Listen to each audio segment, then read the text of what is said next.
దేవునికి మహిమ కలుగునగాక. ఈ దినం దేవుని వాక్యం, ఆయన చెప్పి చేయకుండున, మాట ఇచ్చి స్థాపింపకుండున గమనించినట్లయితే గనక, దేవుడు తను చెప్పిన మాటను చేయకుండా ఎన్నటికి కూడా మర్చిపోయే దేవుడు కాదు. ఆయన మాట ఇచ్చి దాన్ని నెరవేర్చకుండా, స్థాపించకుండా మౌనముగా ఉండే దేవుడు అంత మాత్రమున కాదు. కాబట్టి గమనించండి ప్రేమైన దేవుని జనాంగమా. దేవుని గ్రంథంలో మనం చూసినట్లయితే కనుక అబ్రహాముతో దేవుడు వాగ్దానం చేశాడు. సంవత్సరాలు గడిచిపోయాయి, దాదాపు 25 సంవత్సరాలు గడిచిపోయాయి. అయినా ఆయన మర్చిపోలేదు. సరైన సమయంలో తాను చెప్పినటువంటి వాగ్దానాన్ని నెరవేర్చిన దేవుడు, తాను చెప్పిన మాట రీతిగా అబ్రహాముకు తన గర్భవాసమున కుమార్ని అనుగ్రహించిన దేవుడు.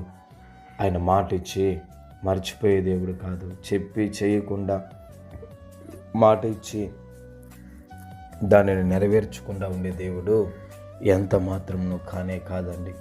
ఎంతోమంది విశ్వాస వీరుల జీవితాల మనం చూసాం. అబ్రహాము, యాకోబులు మనం గమనించవచ్చు, యేసేపు విషయంలో గమనించవచ్చు. తను చెప్పిన వాగ్దానాలు అన్నిటినీ కూడా, తను చెప్పిన మాటలన్నిటిని కూడా నెరవేర్చిన దేవుడు.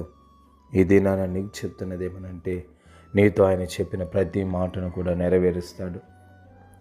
నీతో ఆయన చెప్పిన ప్రతి వాగ్దానాన్ని కూడా నెరవేరుస్తాడు. కాలం గడుస్తుందని చెప్పేసి బాధపడకుండా దేవుని వైపు చూడు. నిశ్చయముగా ఆయన చెప్పిన ప్రతిదీ నెరవేరుస్తాడు. ఆయన అబద్ధమాడే దేవుడు కాదు, మర్చిపోయే దేవుడు కాదు. ఆయన నిన్ను విడిచిపోయే దేవుడు ఎంత మాత్రం కాదు. దేవుడి మాటను దీవించుగాక. పరిశుద్ధుడా, స్తోత్రాలను ఆయన ఈ మాటను దయతో మీరు దీవించి ఆశీర్వదించి కృప ఇవ్వండి. యేసు నామంలో అడిగి పొందుకొని ఉన్నాము పవిత్ర తండ్రి. ఆమేన్, ఆమేన్.